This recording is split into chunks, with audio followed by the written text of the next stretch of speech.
یہ یاد رکھنا چاہیے کہ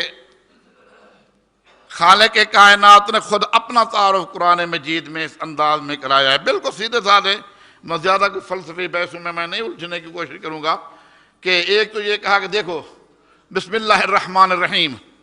قل هو اللہ احد اللہ الصمد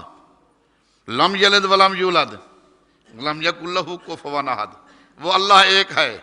قل هو اللہ احد، وہ اللہ ایک ہے، یعنی ایک ایسا جس کے ساتھ دوسرا نہیں ہے، وہ احد ہے یعنی اکیلا ہے، اس کے ساتھ کا کوئی اور نہیں، اللہ الصمد، اور اللہ وہ بے نیاز ہے، ہر لحاظ سے بے نیاز ہے، حتیٰ کہ تمہاری عبادت سے بھی بے نیاز ہے،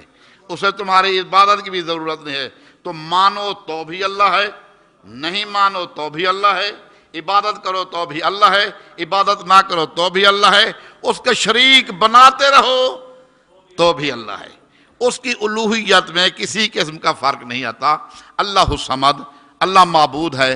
بے نیاز، لم یلد ولم یولد،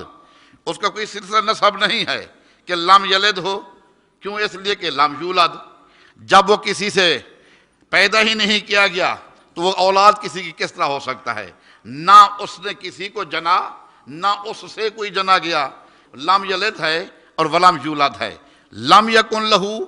کفوا احد۔ میری ایک بات یاد رکھو، خالق فرماتا ہے آخر میں کہ لم یکن لہ کفوا احد، اس جیسا، اس کی مانند کائنات کی کوئی چیز بھی نہیں ہو سکتی۔ فلم یکن